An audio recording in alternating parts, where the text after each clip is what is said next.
The latest and the sleekest of the crayfish family that Rollstar hails from, and also debuting in Meteorot 7, it is RAY04 Aragostar, with a kit of triple beam, wheel legs, and the leg ability of Accel, which grants the mobile boost effect to self when charging Metaforce.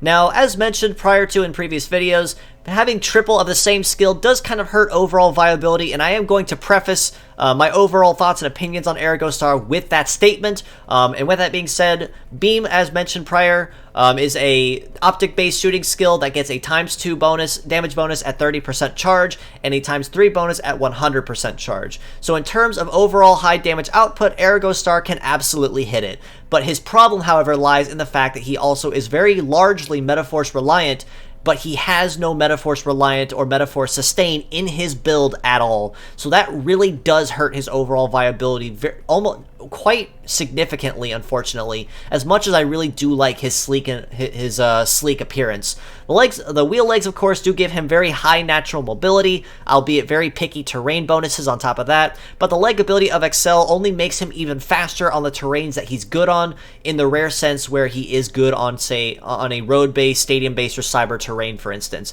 So, say, for instance, if you are going to use Aragostar and you're hell-bent on doing so, what my personal recommendation would be to maybe take turn 1 to charge Metaforce, so you at least get a ×2 damage bonus on all 3 of his parts.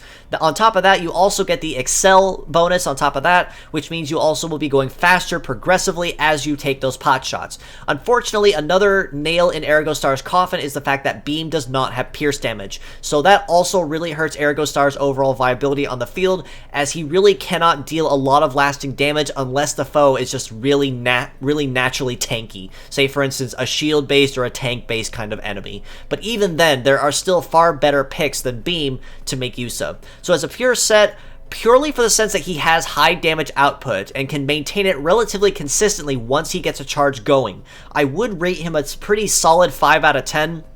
Not to say that he's bad, because he has good speed, good damage. He's a little squishy in the HP department, but that can be skirted relatively decently without any major issue. But again, with the issues raised, he has no pierce damage potential, he has no Metaforce sustain, both of which are very serious nails in his coffin that hinder his overall ability on the field. As mixed parts, however, I would rate him much higher at a 5.5 out of 10, in the sense of where you can use wheel legs on terrains they're very good at. The Accel leg ability also does pair pretty nicely with anything that is perhaps Metaforce reliant. So again, say Ghost, Ghost Shot, Hyper Beam, Laser, anything that can make use of a Metaforce charge. You can kind of kill 2 birds with 1 stone, essentially, with these legs and this leg ability. And in the rare sense where you do end up having to use or want to use Beam, you can still make use of them, absolutely, but you need to know going into the battle that it's not going to be your most primary form of damage, and rather it's going to be designed more for spot nuking, so taking out someone with 1 hit, with 1 shot, as long as you can target the part correctly and guarantee that the hit will land on the part you're trying to attack.